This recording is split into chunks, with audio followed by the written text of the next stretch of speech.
Before I start the show, I want to mention my AWS S3 command line course from Udemy. You can get that with 20% off using the link in the show notes below. So if you're manipulating AWS S3 buckets via the command line, then do check that out. Also, a massive thank you to all of the Patreon supporters for supporting How to Code Well. If you want to support the channel and if you want to get early access to some of the content, then please consider becoming a Patreon. Link to that in the show notes as well. Okay, let's get on with the show. Hello coders! I'm going to try and do this podcast without actually screwing up the intro this time. This is about the 5th time I've tried this. Hello coders, welcome to another podcast. Today we're going to be talking about productivity, and I'm going to explain how on earth I've managed to fit everything in. How do I fit the YouTube stuff in, the Twitch stuff? How do I fit the teaching stuff? How do I fit the freelance work? And also just general life. We're going to be talking about productivity. Now, I've been listening to the Overthinking podcast. This is a new podcast that I found, or new to me at least, and they came up with a really good equation of productivity, and we'll be talking about that more in depth throughout this podcast. I have been asked several times, very frequently and also recently, about how do I fit all of this stuff in? And it's a genuine question. And it's a question that is often posed by new clients that I have. How do I do all of this stuff? And the thing is that they see the subscriber count on YouTube, or they hear about the viewership on the podcast, the listenership, I should say, on the podcast. And they're thinking, how on earth am I juggling all of these things around, and how much of my time can I spend on their work? Their actual writing code for the clients. I'm a freelance web developer. How do I do that? The thing is that they'll see the subscriber count, and I don't think they appreciate a lot that this has taken 4 years to build up. So it's not a case of, I just started it last week. It's a case of this has happened very, very slowly over a very long period of time. The funny thing is that I think I know that if I could spend 100% of my time, which, let's face it, isn't realistic, but let's say I could spend the majority of my time on YouTube, then I would probably have a higher subscriber count, because I would be able to cater for more needs and be able to polish the videos better and just be able to market it better. But it's a genuine question, because, when you've got a YouTube subscriber count to this effect, when you have a Twitch following, when you've got a podcast, you're essentially talking about a brand, and it takes a lot of time to build that brand up. You have to dedicate a lot of time to marketing that brand and keeping that brand going. So how on earth do I do this? That's the big question here. Well, let's just go back to the Overthinking podcast, the Principles of Productivity episode that I will link in the show notes below. They mentioned a very fascinating equation that they were talking about that kind of makes sense in my head. And I've been thinking about this for a long time. How do I do this? But this equation really does sum this up. And this is useful output over time plus fun. Now, let's break those things up. So useful output. The crucial keyword here is useful, because everybody does output, right? Regardless of whether you just lie in bed all day or, read a book, that is output. But is it useful? When we talk about building projects and applications, your output is the code that you write. Now, is that useful? Is that a useful piece of code that you've created? Is it going to push the project forward? Or have you overcomplicated stuff? Or have you just spent a lot of time trying to fix a bug, and you've probably spent maybe half a day to a day trying to solve this one issue, and you've been banging your head about against the brick wall for hours and hours and hours, whereas you could have just walked away and then had your brain thinking about this bug in the background, do something completely differently, come back in 10 minutes time, and then hopefully because you've seen it at fresh eyes, hopefully you can see the mistake that you've made, and you've sorted that far quicker. So it's usefulness. It's the usefulness of your output. So what is it that you're doing? Always ask yourself, is this useful? Is this actually going to go to the end goal? Is this going to help build that up? Is this going to help get me closer and closer to the deadline? And then the next section is over time. Now, there's a finite time. There's only 24 hours in the day, and everybody has those 24 hours. So, for instance, Jeff Bezos of Amazon does not have more than 24 hours in a day. He has the same amount of hours as you and I. It's the thing about the usefulness over those times. If you can split the day up between, say, 8 hours, so the time that you're not actually asleep, because that, in my opinion, sleep is useful output, right? So the time that you actually spent working, if you can carve those up and go, right, yes, so these hours were fairly useful, but those hours weren't actually that useful. It's a case of reflection. So you're reflecting on the hours of your day. I don't mean that you don't have to do it granularly or anything like that. I wouldn't do that. But, just think about what you did yesterday and think about how useful the morning was or how useful the afternoon was, that kind of stuff. And then if you can detect patterns, then maybe you can adjust how you go about doing things and to make yourself a little bit more productive, because essentially that's what this is all about. And then finally, we have plus fun.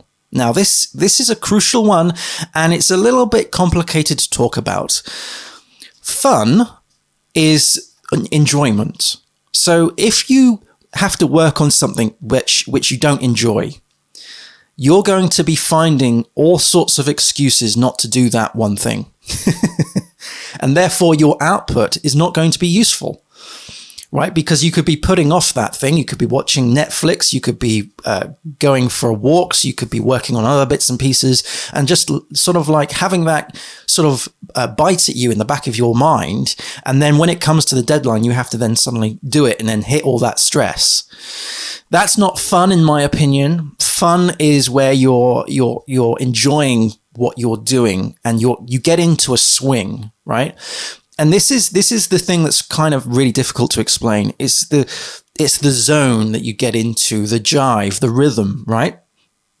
So let's say, for example, if we take my schedule at the moment for YouTube, unfortunately, due to the coronavirus, there was a period of time where I was let go from a lot of projects, and there was a big portion of time where I was basically not doing any work for any clients. I could have taken the stance of becoming quite depressed, and it was it was a rough time, let's just say. But I decided to take the stance of, this is time that I've been given. Okay, this is unexpected time that I now have to do something which is productive for YouTube, for Twitch, for the How to Code Well brand. And so what I came up with was this plan where I would be producing between 3 and 6 videos a day, as well as working on the How to Code Well website. And any live streams I did, I would extend them. Okay, so this is because I had the time to do it. But the crucial thing I want to pick on is the video production. So I got into this swing, this jive, where I had 3 videos I would record, and then I had 3 videos I needed to edit, and then I had 3 videos that were in the queue being encoded, either encoding or being uploading. And that was happening every day, or the majority of those days, apart from the weekends, whilst I was off work. Now I'm in a position where I have 3 months worth of videos to drip feed out to YouTube. So I'm now benefiting from that production, and I will be continuing benefiting that. I think it's more than 3 months. I think it's like 4 or 5. I need to check the figures. There's still stuff in the queue. If you can hear the computer whirring, there's still stuff going through. So what I ended up doing was getting into the swing. So I would produce 3 videos. I would record 3 videos. Now, a video usually takes, if it's a tutorial, would usually take between it's the 30 minutes for a 10-minute video, something like that. sort of ballpark figure, 30 minutes to 45 minutes of recording time. I would then carve that up and take out all the mistakes, and that would turn into a 10-minute video. Okay, so that's quite a long chop, but it's kind of on average, right? So you would remove probably 20 minutes worth of ahs, code mistakes, that kind of stuff. I've also got myself into the process of where I do those mistakes.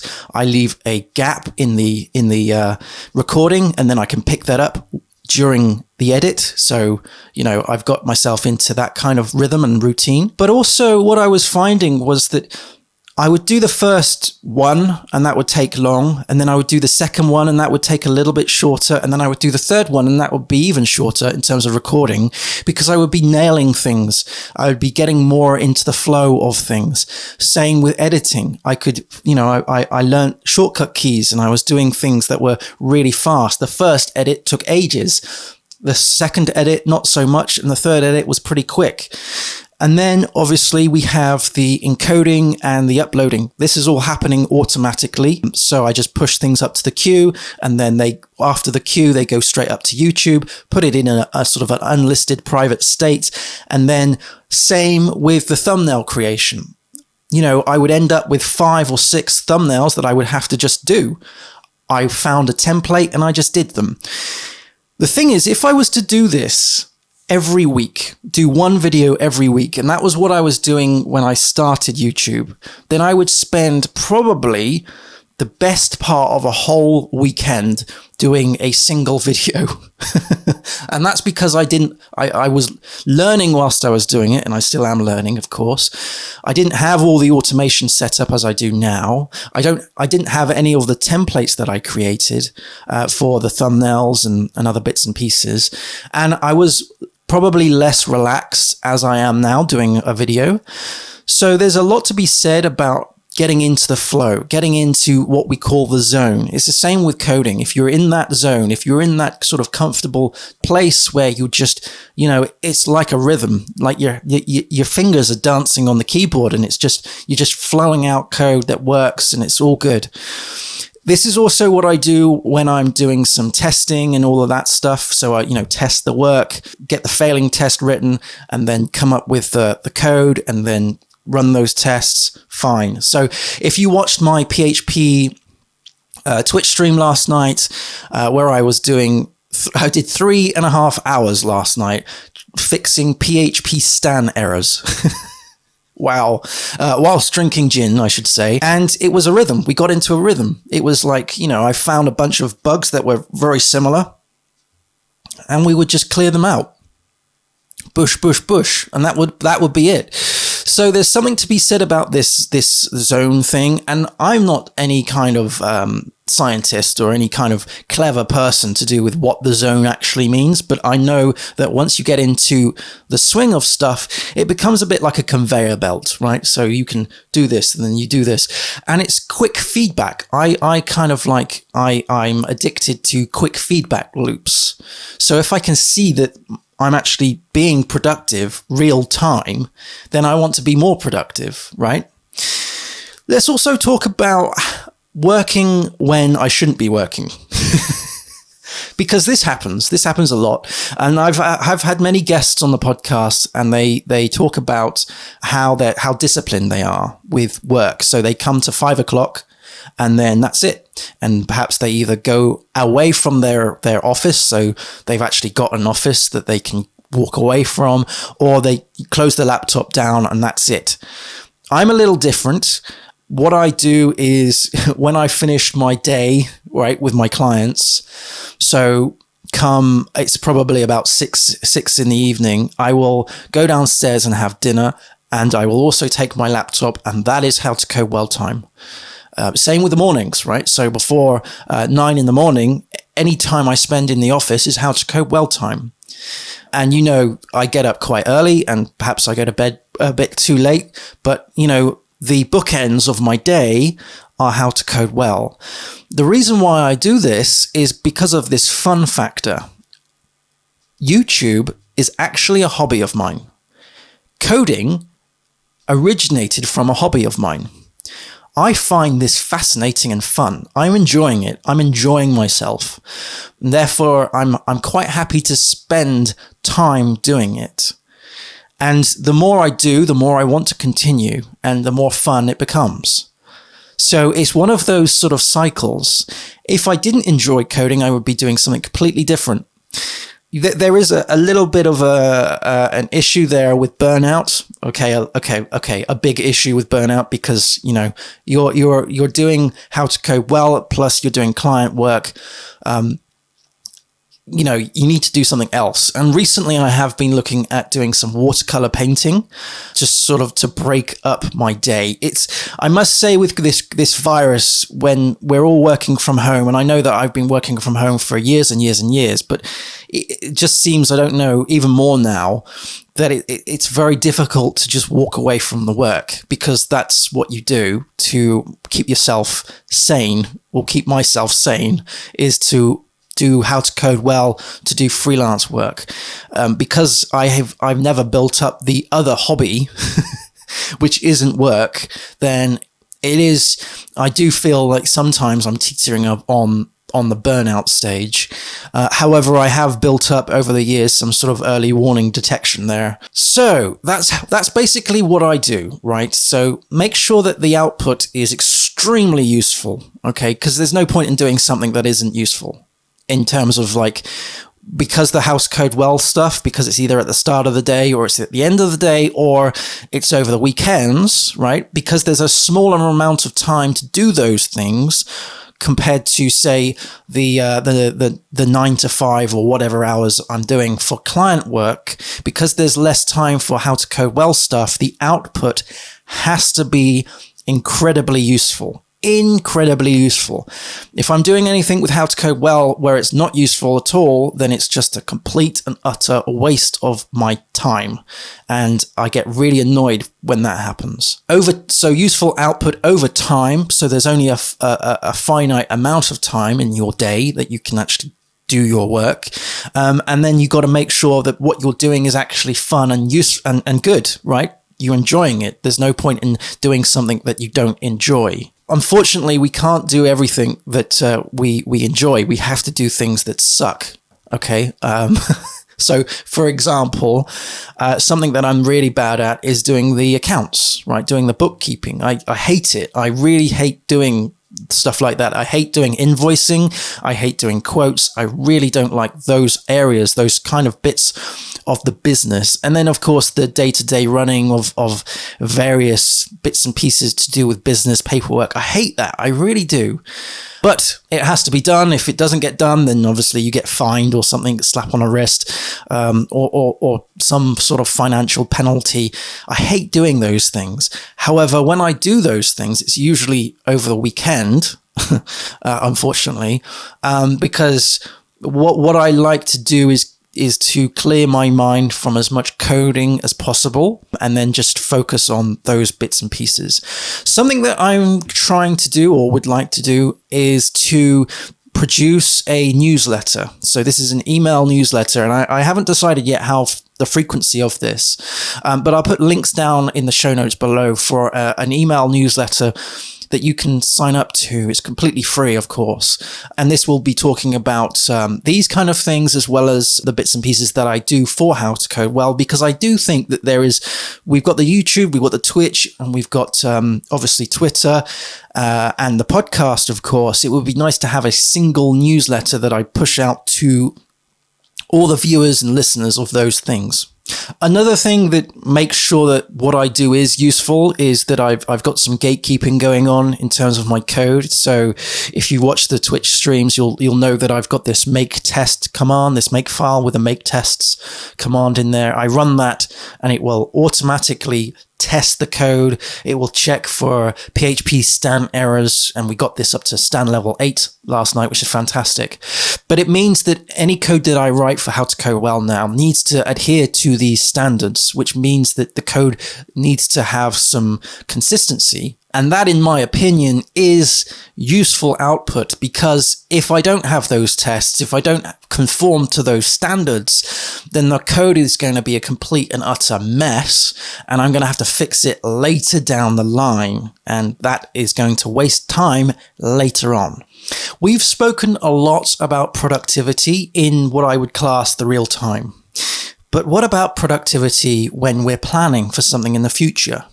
Because this is super important, and there's so much planning involved with how to code well, but useful planning, that's the key. You don't want to be planning for something that just doesn't happen, because you're just going to spend all your time planning for things and not actually spend time doing things.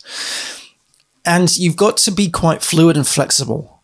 So when I was unfortunately let go from certain clients because of the coronavirus, I had that opportunity, that time to then use to produce loads of content.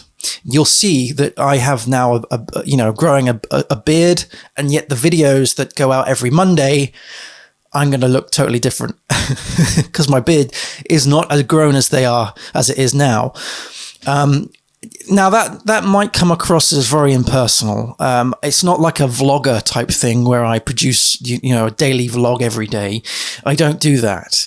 What I produce is stuff like stock content, stock tutorials, evergreen content, in my opinion.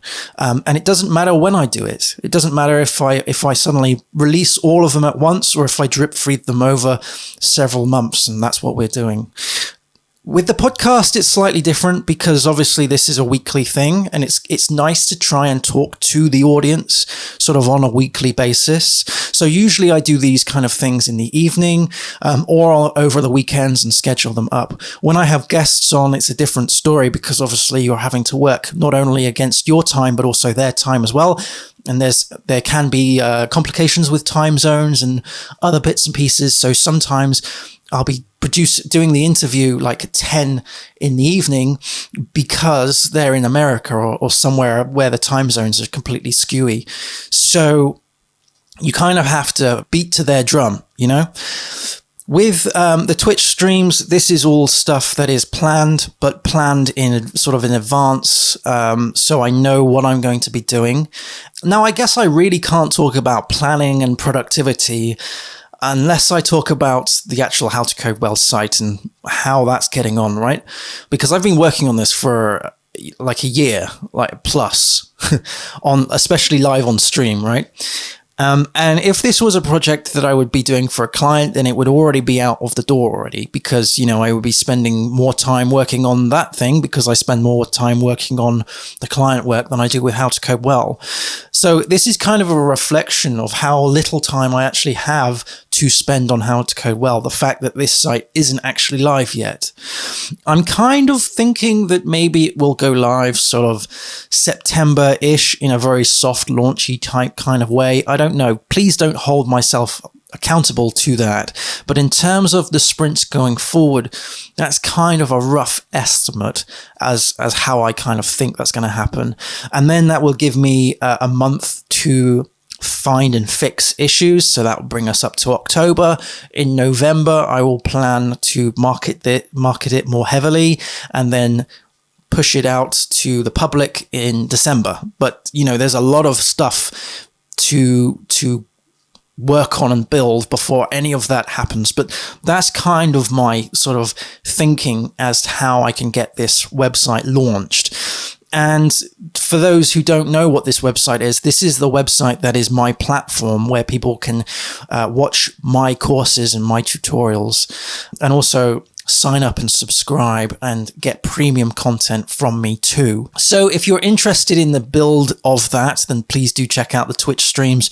I stream, of course, Tuesday mornings, Thursday evenings, and of course Sundays as well, all British summertime. Tuesdays is at 7 in the morning, Thursdays is usually about 8:30, 9 o'clock, and then Sundays is 14:30, 2:30 in the afternoon. Again, all British summertime stuff. Also, I'll leave links in the show notes about the newsletter that I want to produce. So do go and sign up for that. And in there, there'll be discounts for programming resources too. I'm interested to hear how you manage your time and if you've got any tips on being productive as well. I'm pretty sure I could do a lot more if I was more productive. I'm sure that there are things that I can change in my routine to be more productive and produce more content. If you've got any tips, any advice, any help, any suggestions for other podcasts to listen to as well, please put them down in the comments below in the YouTube comments, as well as hook me up on Twitter, of course, at How to Code Well. Thank you ever so much for watching on the YouTubes or listening on the podcasts. Happy coding, everybody, and I'll see you again next time. Cheers. Bye.